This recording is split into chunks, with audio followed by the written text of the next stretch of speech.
March has been a little bit challenging, not gonna lie. But in any case, happy to be in April, and here are my March favorites. So as I said, March was a little challenging in a few ways. There were quite a few number of family dramas. Yeah, don't really want to get into that. But I did find time to do things for myself and find time to enjoy things that I liked. So I'm gonna share a few of them with you. One is, who would have thought other favorite song list, a Blackpink song, like a K-pop song would make my list. I never really listened to K-pop until I started until I became a bounce instructor. So in case you don't know, I teach like rebounding or trampoline classes once a week, just purely because I love it. And I'm always on the lookout to find new songs. So if you have any song recommendations with a BPM of about 125 to 135, drop them in the comment box below, or just any nice songs that I should check out. But anyway, I started listening to K-pop because of that, because I realized that a lot of K-pop songs actually has a really good beat for bounce and are really catchy. And I started getting quite into Blackpink. In case you don't know, they are only the biggest K-pop girl group right now. And yeah, I've become quite the fan. So I know everyone has their favorite Blackpink member. Comment down below, let me know which one is your favorite. My favorite from the start has always been Rose. I guess she's always felt the most westernized of the lot, the least like Korean. She probably is the one that speaks the best English as well, so I feel like I know her a little better from interviews and stuff compared to the others. The other is, I guess, a superficial reason, but she always has like quite cool colored hair, like ash blonde and like a bit more platinum blonde and grey and pink and stuff like that. And I'm a huge fan of hair color as well, so I guess, yeah, for those reasons I've always kind of liked Rose. She's also the lead vocalist and I quite like her style. It's quite girly. So I guess it's kind of like, I feel like everyone's favorite Blackpink member is either someone that they aspire to or that they relate to. That makes sense, right? So Rose has always been my favorite, and this month, the month that just passed, which is March, she came out with her very first solo single or album, I'm not quite sure.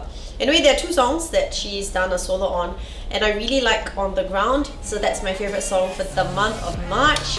It just kind of grows on you. The first time I heard it, I was a little bit underwhelmed.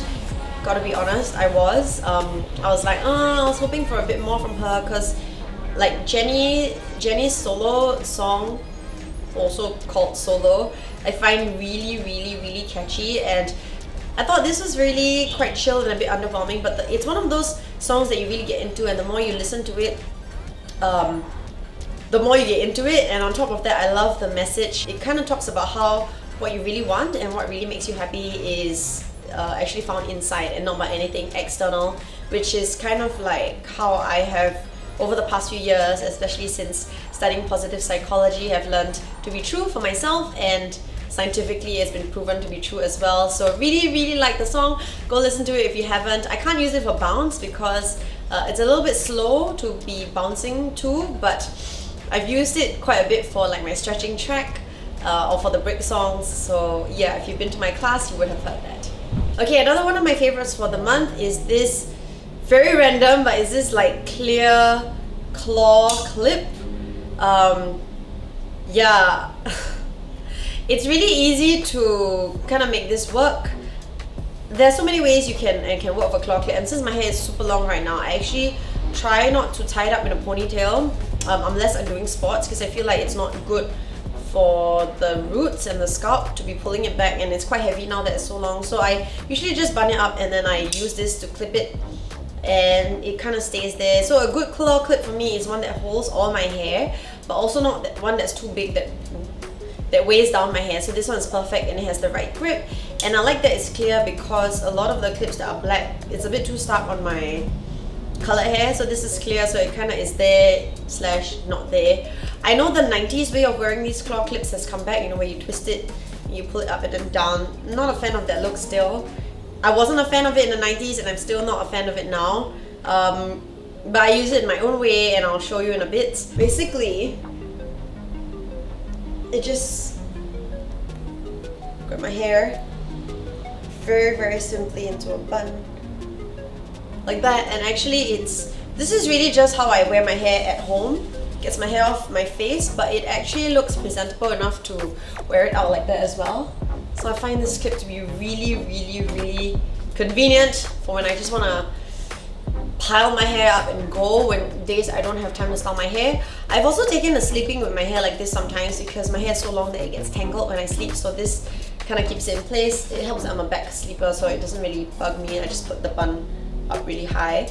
And then the good news is when you let down your hair after that, it looks like it has a lot of volume and a slight wave. This of course coming from someone with stick straight hair, so I kind of like that it gives it this sort of volume. And yeah, that's my new favorite buy of the month. Got it from this shop at the link bridge between Bugis and Bugis Plus. Okay, another one of my favorites for the month is very cute, is this dumpling bag from Beyond the Vines. So this is something that they sent to me. I think I would not have picked this color for myself. I don't know why. I just am not a fan generally of blue unless it's denim, and for accessories I find that blue is actually quite hard to match simply because I wear a lot of denim and I don't really like the blue on blue look, but I find this looks really cute because I really like the contrast of colors. The other thing is I wouldn't have picked this like sort of brownish color because brown is also not one of my favorite colors, but somehow the trio of the colors just work so well together. And I like that this bag is really lightweight. There's also this sling, so when I'm riding my scooter I can kind of like lengthen it and then sling it over like a crossbody. Most times though I just keep it to like a satchel, and most other times I actually just hold the bag like that. So it's really versatile. It carries, it actually can put a lot of stuff. I'm a fan of small handbags, and this is actually slightly bigger than I'm used to already, but this can even fit my like camera and stuff like that without me having to hold it. A lot of my bags are so small you can't even fit my phone, much less the camera, so this can fit my phone, my camera, even an extra pair of socks.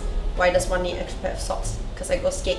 I sometimes randomly skate and stuff like that, so it's definitely one of my new favorite bags. Super versatile. I think they have it in a bigger size now, but this size for me is perfect. Okay, another favorite find of the month is really random, but it's this Pilot pen. Is this Pilot? Wait, let me check. Jetstream. No, it's not Pilot. Oh my gosh, I have no idea. It's a Jetstream pen, and it's a 1.0 mm like ballpoint tip. So the story is I just walked into Tokyo Hands just because I had some time to kill, and then I was in the market for a new pen and I was just trying out a few different ones, and I have really small handwriting, so a lot of my pens are really fine, but I find that when I use a really fine tipped pen, my handwriting gets even smaller and I can't write fast. So I wanted something that had like a wider tip, and this kind of did the job. It's super smooth. It was recommended by the friend that was with me. He told me that this pen is like really good, something that he used in school, and I was like, okay, I'm gonna try it. And I bought it and I really like it. I can scribble really quickly on this, but yeah, even though it has a thick nib, my writing still looks nice. I don't know how to explain this, but I'm quite particular about stationery. Like, I appreciate good quality paper and pens that write really well, so this is my new favorite for the month. Very random. Alright, another favorite that I don't usually talk about skincare, and this is very random. So basically I went to this studio in Downtown Gallery, and then part of their opening package they gave us a goodie bag. So this is one of the things that came in the goodie bag. These are two of the things, and they're by Paula's Choice. Now I've heard of Paula's Choice, but I've never bought anything by them. And so this is the 2% BHA liquid exfoliant. It's a salicylic acid. So it's supposed to help to unclog and shrink enlarged pores, smooth and even skin tone, and I know that salicylic acid is supposed to be good for if you have acne-prone skin. So I've used this, and it has really minimized my breakouts even before my period. On top of that, I really feel like it has minimized my pores and really unclogged them, and just kind of refined my skin texture in general. So I really like this. The other one that came in that sort of tester kit was this super light daily wrinkle defense. So it's a broad spectrum SPF 30. It's basically a sunscreen, but they have to like be very drama about the name. I really like it because it's supposed to mattify while It has a light tint. So I just use it as like a tinted moisturizer, and on days that I'm not filming, I use it in place of foundation. And I feel like it's better for my skin because then I'm not like putting on a base. It also, it's basically a sunscreen. So make sure you use sunscreen every day. But if you have acne prone skin, as I do, it's very scary sometimes to try new products, and it's very scary, especially sunscreen, because a lot of them tend to break me out. But this one really didn't make me break out. I'll put a link up below if you have acne prone skin and you want to know how I dealt with it, because that's something I've always struggled with and I still struggle with. So I just wanted to share that this I find to be a really good sunscreen. I still love my Supergoop sunscreen, but I think this is like a close second, and at least now I kind of have a choice, because I find the Supergoop one is good, but on days when my skin feels a little bit flaky and dry, this is better because I feel like it lightly moisturizes while still mattifying. I don't know if that makes sense. So I think it's great now that I have an alternative sunscreen. The only grounds that it's only SPF 30, so I think this is good for daily wear, but maybe not if you're like me and you're out in the sun doing sports. I would go to something heavier. I think for that I prefer my Helio Care, which is like a higher SPF. But yeah, new favorite sunscreen.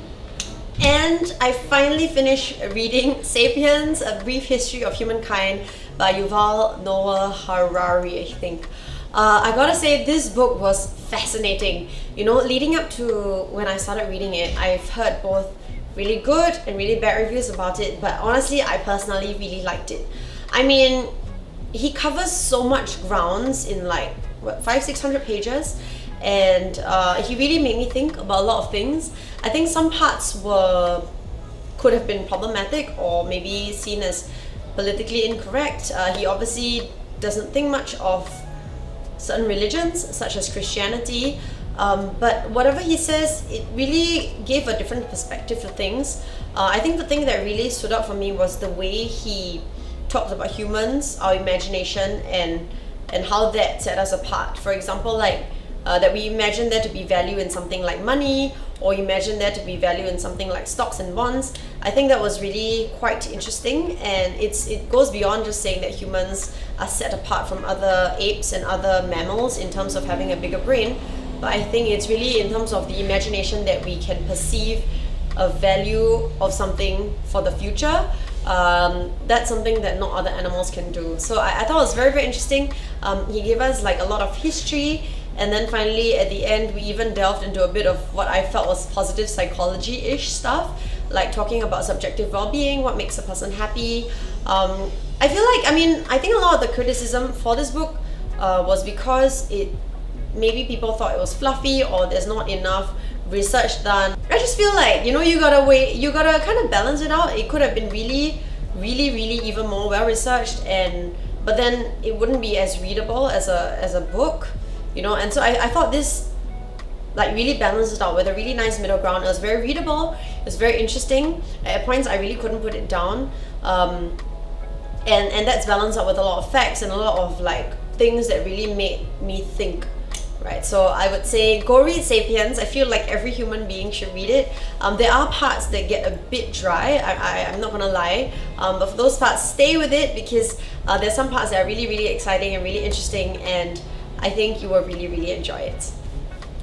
And finally, I actually finished watching a series on Netflix. It's called Tiny Pretty Things, and it is about the life of dancers.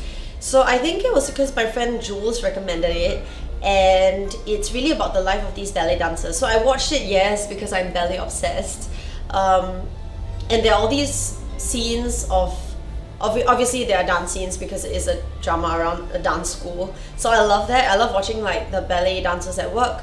It's a little bit trashy at points, I have to admit, but it made for quite an entertaining watch. So I would say that if you are into dancers and you're looking for something new to watch, I don't think it's that new, but I'm not very good with this TV series. Make sure you go watch that, Tiny Pretty Things on Netflix. Right, so those are my favorites for the month of May. Drop me a line in the comment box below to let me know what some of your favorites are or were for this month. Books, movies, skincare, anything really, so I can check them out as well. We can kind of share like some of the good stuff that's going on. Otherwise, I'll catch up with you on Facebook and on Instagram.